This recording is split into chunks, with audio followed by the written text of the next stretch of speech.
بسم الله الرحمن الرحيم. اهلا وسهلا بكم في قناتي. النهارده باذن الله هنعمل ايس كاب اطفال سن سنه بناتي.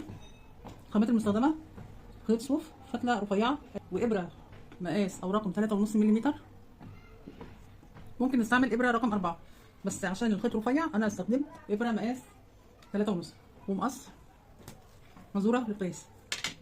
قبل ما ابدا الفيديو هنسمي بسم الله ونصلي على رسول الله. اللهم صل وسلم وبارك على سيدنا محمد وعلى اله وصحبه اجمعين.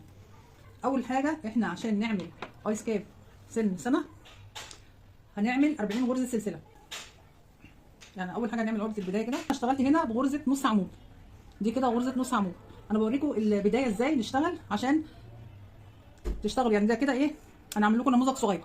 يعني كده مثلا بعد ما ارتفعنا 40 غرزه سلسله نرتفع غرزه واحده ارتفاع كده ونلف الشغل، نلف السلاسل دي. في عندنا ضلع امامي وفي ضلع خلفي. لو لفينا كده هنلاقي في الضلع الثالث اللي هي نص دايره كده، نص دايره. تمام.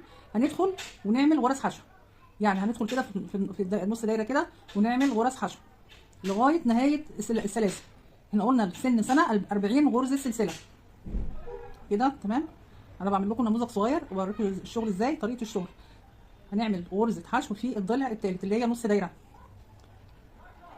بعد ما نخلص ال 40 غرزه سلسله ارتفاع كده، لما نخلص ال 40 غرزه سلسله ندخل في الضلع الثالث ونعمل غرز حشو بقى كده بالمنظر ده كده، الشكل كده وكده. نرتفع بواحد سلسله، ناخد لفه على الابره، ندخل في الباك لوب، نسحب خيط. عندنا 3 حلقات على الابره، نسحب الخيط من 3 حلقات. هو ده الشغل بتاعنا. ناخد لفه على الابره، ندخل في الباك لوب، نسحب خيط. عندنا 3 حلقات على الابره، نسحب خيط نطلع من ال3 حلقات بالشكل ده كده. كده 40 غرزه سلسله، وده غرزه نص عمود اهو. هنكمل لغايه لما يبقى عندنا كام؟ 60 صف او 60 سطر. يبقى احنا كده شفنا طريقه التقفيل ازاي. وناخد الضلع الامامي مع الضلع الخلفي في كده بناخد الضلع الامامي مع الضلع الخلفي الغرزه اللي قدامها.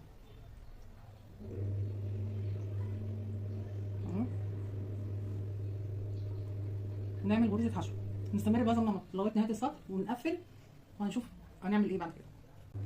بنفس الغرزه الايس كاب اللي عجبك الابيض، اللهم بارك اتباع الحمد لله.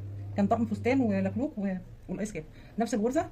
ودي الكره الفرو بس انا عملتها بالخيط. هو كده الطقم خلص.